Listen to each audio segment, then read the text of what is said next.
সপ্তাহে সিজফায়ার হলো, কতদিন সেটা চলবে সেটা বলা যাচ্ছে না। ইরান বলে দিয়েছে এই সিজফায়ার ইসরায়েলের জন্য নয়।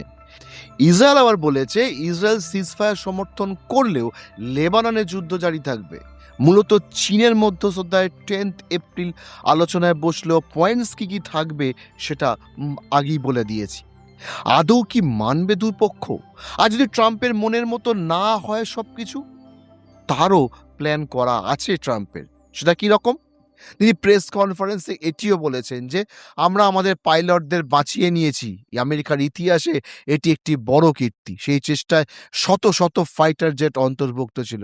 দ্বিতীয় পাইলট যে মাটিতে পড়েছিল তাকে উদ্ধারের জন্য 155টা বিমান পাঠানো হয়েছিল। ট্রাম্প নিজে জানিয়েছেন এর মধ্যে 4টি বম্বার, 64টা ফাইটার জেট, 48টা রিফুয়েলিং ট্যাঙ্ক এবং 13টি উদ্ধারকারী বিমান ছিল। ট্রাম্প গর্ব করে বলেন যে আমরা আজ পর্যন্ত কোনো সৈন্যকে পিছনে ফেলে আসিনি।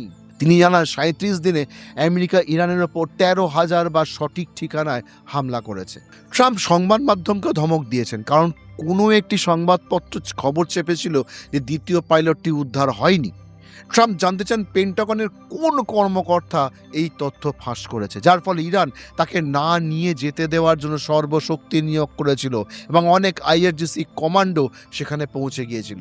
ট্রাম্প খোলাখুলি হুমকি দিয়ে বলেছেন যে আমরা নিউজ পেপারগুলোর কাছে আসব এটা জানতে যে তথ্যটি কে দিয়েছে। মানে তিনি মিডিয়াকেও ধমক দিয়ে রেখেছেন।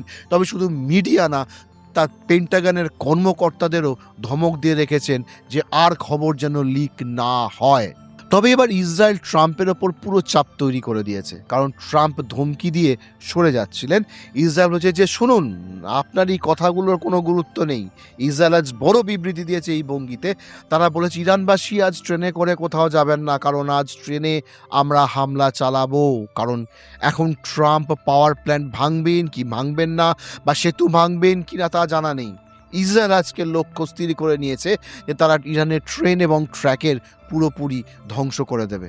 এটি ইরানকে ইনফ্রাস্ট্রাকচারই পুরোপুরি ধ্বংস করে দেওয়ার একটি প্রচেষ্টা। এটাকেই তারা প্রস্তর যুগ বা স্টোন এজ বলছিল, এবং এ কারণেই ইরান হরমুজ প্রণালী খুলছে না। ইরান তার শর্তে বলেছে আপনারা যদি জাহাজ নিয়ে যেতে চান তবে নিয়ে যান, কিন্তু প্রতি জাহাজ কিন্তু $2 মিলিয়ন লাগবে। $2 মিলিয়ন লাগবে, কারণ আপনারা ইরানের যে ক্ষতি করছেন তা পূরণ করার জন্য আমাদের টাকা চাই, এবং সেই টাকা জাহাজ থেকেই উসুল করা হবে, যাতে আপনাদের উপলব্ধি হয় যে আপনারা এই ক্ষতির জন্য দায়ী।